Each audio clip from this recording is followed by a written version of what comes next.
নৌপুলিশ নারায়ণগঞ্জ অঞ্চলের ক্রমাগত অভিযানের মাধ্যমে একটি সংঘবদ্ধ ডাকাত দলকে গ্রেপ্তার করতে সক্ষম হয়। গত 10 জানুয়ারি ওটি বিন জামান এক নামক একটি ওয়েল ট্যাঙ্কার নারায়ণগঞ্জ জেলার বন্দর থানার মদনগঞ্জ সামিট গ্রুপের ঘাট থেকে 360.036 মেট্রিক টন ফার্নেস অয়েল, যার আনুমানিক মূল্য 3.6 কোটি টাকা নিয়ে গাজীপুর কড্ডা পাওয়ার প্ল্যান্টের উদ্দেশ্যে রওনা করে।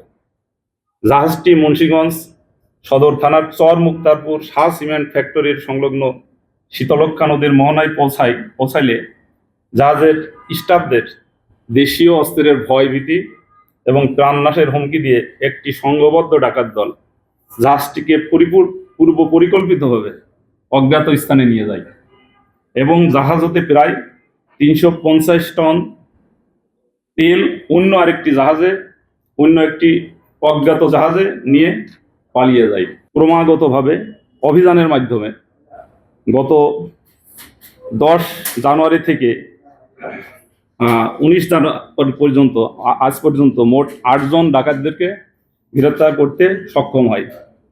8 জন নৌ ডাকাত হলো: 1 ইসমাইল ব্যাপারী, 2 আমজাদ হোসেন তপু, 3 মোহাম্মদ ফেরদৌস ফরাজি, 4 মোহাম্মদ রিয়াজ হোসেন, 5 মোহাম্মদ সুমন মিয়া, 6 মোহাম্মদ ইউসুফ মিয়া, 7 মোহাম্মদ অনিক মিয়া এবং 8 মোহাম্মদ রানা।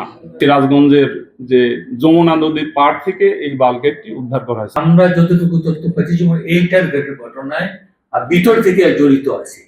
কারণ এটা হয় কি, আপনার তার তথ্য নেই যে এই মালামাল নিয়ে এই জাহাজটা এখন ছেড়ে আসছে, এখানে আসতেছে, এখানে ভিতরে 1-2 জন থাকে যারা এই তথ্যগুলো ওদের দেয় এবং টাইমলি ওই জায়গায় তারা উৎপত্তি থাকে। সেটা তথ্য তারা সম্ভব না। সুতরাং আমরা তাকেও আইডেন্টিফাই করেছি। এইটার ঘটনার ক্ষেত্রে আমরা নিঃসন্দেহে অন্য শিপগুলোতে এরকম আছে কিনা সেগুলো চেক করবো।